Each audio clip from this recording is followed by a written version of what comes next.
नमस्ते, वंदे मातरम, जय हिंद। आप सभी का इस चैनल पर स्वागत, वंदन, अभिनंदन। इस निवेदन के साथ कि यदि अभी तक आपने चैनल को सब्सक्राइब नहीं किया है और चैनल पर नए हैं तो बिना देर किए कृपया सब्सक्राइब विद नोटिफिकेशन अवश्य कर दें, सो दैट कि आपको इन्फॉर्मेशन टाइमली मिलती रहे। और डिसेबिलिटी सर्टिफिकेट के साथ अब तो मैंडेटरी यूडीआईडी भी हो गई है कि वो अवश्य ही होनी चाहिए, वरना केंद्र के द्वारा जो संचालित योजनाएं हैं, केंद्र सरकार जो योजनाएं संचालित कर रही है, उसका लाभ मिलना बंद हो सकता है। तो इसलिए बिना कोई देर किए हुए हम सभी को चाहिए कि यूडीआईडी कार्ड अपना जरूर बनवा लें स्वावलंबन की वेबसाइट पर जाकर। और अगर डिसेबिलिटी सर्टिफिकेट भी नहीं बनी है तो स्वावलंबन कार्ड की साइट पर जाकर के हमें अप्लाई कर देना चाहिए। और कम से कम सबमिशन की जो रिसीट आती है वो अपने पास अवश्य रख लेना चाहिए और फॉलोअप करके जल्दी से जल्दी उसको बनवा लेना चाहिए। हमारे बहुत से ऐसे दिव्यांगजन हैं जिनकी डिसेबिलिटी 1990 या 1985 या 1978 या जो भी कह सकते हैं कि उनकी पुरानी डिसेबिलिटी सर्टिफिकेट है। अब पुरानी डिसेबिलिटी सर्टिफिकेट होने के नाते कुछ भी जगहों पर ऐसा सुनने में आया है कि वो उसको मान्यता नहीं दे रहे हैं और कहते हैं आप नया बनवाओ। ये एक विसंगति है, चूंकि आरपीडब्ल्यूडी एक्ट और इसके रूल्स जो बने हैं उनमें ये कहीं नहीं कहा गया है कि इसके पूर्व के जो डिसेबिलिटी सर्टिफिकेट कॉम्पिटेंट अथॉरिटी के द्वारा निर्गत किए गए थे वो इनइफेक्टिव हो जाएंगे, वो निष्प्रभावी हो जाएंगे, ऑटोमेटिकली रिवोक कर दिए जाएंगे। ऐसा कहीं नहीं कहा गया है। जहां भी ऐसी स्थिति आ रही है आप बिल्कुल प्रोटेस्ट कर सकते हैं और बोल सकते हैं कि ऐसा किस नियम में लिखा है, हमको दिखा दीजिए।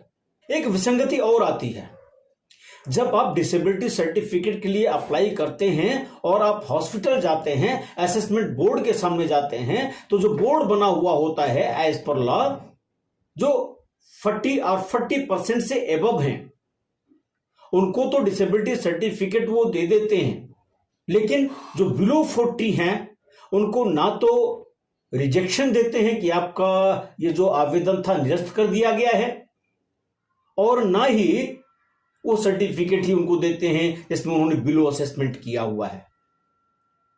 अब सवाल ये आता है कि ऐसे लोग क्या करें। जैसे मान लीजिए मेरे दोनों हाथ नहीं है, हमारी डिसेबिलिटी 80% डिस्क्राइब की गई है, उदाहरण के लिए दे रहा हूं। लेकिन अगर हम भारत सरकार के द्वारा जो गाइडलाइन जारी की गई 2018 में, उसमें एक एक डिसेबिलिटी पर, एक एक पोर पर यह तय कर दिया गया है कि आप कैसे कैलकुलेट करेंगे, कैसे एक्सेस करेंगे, कितनी डिसेबिलिटी है। मान लीजिए किसी को अब 40% डिसेबिलिटी दे दिया, यानी बेंचमार्क डिसेबिलिटी कैटेगरी में आ गया, लेकिन उसकी डिसेबिलिटी 60% है, 70% है, तो वो तो एग्रीव्ड हुआ ना कि उसका दिव्यांगता का प्रतिशत 60 था और बोर्ड ने उसको दिया 40, 45, 50 या जो भी है। या दूसरी स्थिति आती है जिनकी 40% से कम दिव्यांगता थी, उनको सर्टिफिकेट ही नहीं दिया, रिजेक्शन का ऑर्डर भी नहीं दिया। अब उसमें रिजेक्शन कब करेंगे, यह भी एक महत्वपूर्ण विषय है।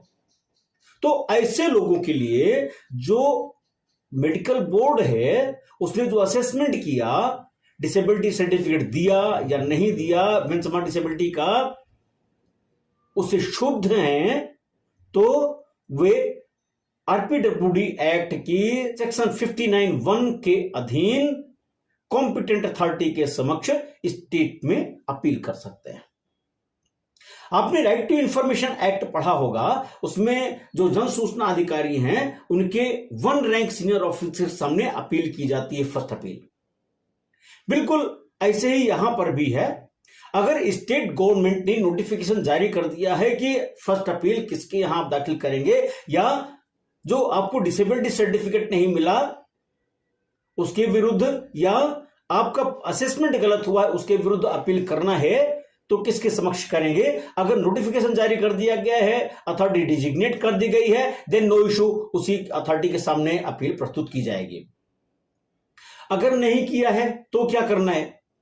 तो उसमें सीधा सा है, जो 1 रैंक सीनियर ऑफिसर है मेडिकल बोर्ड के, उसके सामने अपील जाएगी। हां, अगर कहीं कंफ्यूजन है तो कोई दिक्कत नहीं, डायरेक्टर जनरल जो हेल्थ के होते हैं स्टेट के, उनके सामने अपील जाएगी, वो जिसको चाहेंगे फिर ट्रांसफर करेंगे। वैसे सामान्यतया यही होता है कि जिले के जो अधिकारी होते हैं उनके अगेंस्ट जो अपील जाएगी आरपीडब्ल्यूडी एक्ट में, 1 रैंक सीनियर ऑफिसर यानी मंडलीय अधिकारी के समक्ष जाएगी, उप निदेशक के समक्ष यह अपील जाएगी।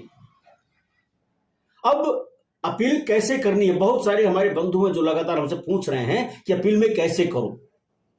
देखिए, अपील का सीधा सा फंडा है कि आपको जब अपील ड्राफ्ट करेंगे तो उसमें अपील लिखते समय बैकग्राउंड क्या है संक्षेप में लिखेंगे। जैसे आपको चोट कब लगी, या आपको दिव्यांगता कब से आई और तब से आप लगातार परेशान हो रहे हैं, अमुक दिनांक को आपने असेसमेंट के लिए अप्लाई किया, आपका असेसमेंट हुआ लेकिन असेसमेंट उस गाइडलाइन के अनुसार नहीं हुआ जो भारत सरकार द्वारा सामाजिक न्याय अधिकारिता मंत्रालय द्वारा 2018 की गाइडलाइन दी गई है, यानी असेसमेंट करते समय कोई चूक हुई है, तो ऐसी स्थिति में वो भी आप उसमें लिखेंगे। ग्राउंड्स में आप लिखेंगे आधार, आपकी अपील क्यों स्वीकार की जानी चाहिए। तो वहां जो भी स्थिति आती है, एक आधार तो यही रहेगा कि जो गाइडलाइन है उसके अनुरूप आपका असेसमेंट नहीं हुआ।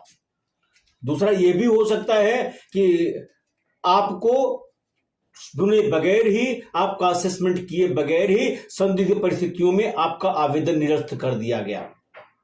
ऐसा भी हो सकता है कि आपका जो आवेदन था, आपको असेस तो किया लेकिन संदिग्ध परिस्थितियों के नाते जो एक प्रॉपर परसेंटेज आपको मिलना चाहिए था, उस परसेंटेज को फॉलो नहीं किया। और भी बहुत सारी बातें हो सकती हैं, वो व्यवहारिक रूप से जब आप अपने अधिवक्ता के पास जाएंगे या अपने विशेषज्ञ के पास जाएंगे कि हमको अपील करनी है, तो उसको उसमें डालेंगे। इस अपील के साथ आपको जो डिसेबिलिटी सर्टिफिकेट कम की या ज्यादा की जो भी दी गई हो, जैसे 40% से नीचे वाली सर्टिफिकेट आपको दी गई है, तो वो अपील के साथ लगानी पड़ेगी। मान लीजिए आपको डिसेबिलिटी सर्टिफिकेट नहीं दी गई है, आपका आवेदन ही निरस्त कर दिया गया है, तो उस आवेदन के निरस्तीकरण का जो आदेश है आपको अगर मिला है तो उसको अपील के साथ लगाना पड़ेगा। अगर नहीं दिया है उन्होंने, तो फिर इसके बाबत आपको एक एफिडेविट लगानी चाहिए कि हमको इस तरह से रिजेक्शन का कोई भी ना तो लेटर मिला है और ना ही हमें संसूचित ही किया गया है और मनमाने तौर पर रिजेक्शन दे दिया गया है। सिद्ध करने का भार आप पर होगा कि असेसमेंट कैसे गलत किया गया है या सर्टिफिकेट आपको नहीं दी गई है। हां, एक बात जरूर आती है कि हमें जैसे ही ये पता लग रहा है कि हां हमारा डिसेबिलिटी सर्टिफिकेट नहीं जारी कर रहे हैं या जो हमारा आवेदन था उसको निरस्त कर दिया है, जैसे ही पता चले हमको तुरंत उसके जो रिक्विजिट्स हैं उनको कंपाइल करके अपील फाइल कर देनी चाहिए। लिमिटेशन पीरियड का वेट नहीं करना चाहिए। हालांकि ये 90 दिन का है, यानी विद इन 90 डेज हमको अपील फाइल कर देनी चाहिए, लेकिन 90 डेज का हम वेट क्यों करें? आप उसके पहले भी कर सकते हो। प्रोसेस है, उसको अडॉप्ट करते हुए जो अपील अथॉरिटी है वो विद इन 60 डेज, जब उनको अपील मिली है उसके 60 दिन के अंदर अंदर उनको अपील डिसाइड कर देनी है विधि अनुसार। तो हमें लगता है ऐसे बंधु जो हमसे बार बार पूछ रहे थे कि हम अपील कैसे करें, कहां करें, तो शायद उनकी समस्या का समाधान हो गया होगा। आज की बात यहीं तक, अगली बार आपसे फिर कभी मिलेंगे नई बात के साथ। तब तक के लिए हमें अनुमति दीजिए। जय हिंद, वंदे मातरम, भारत माता की जय।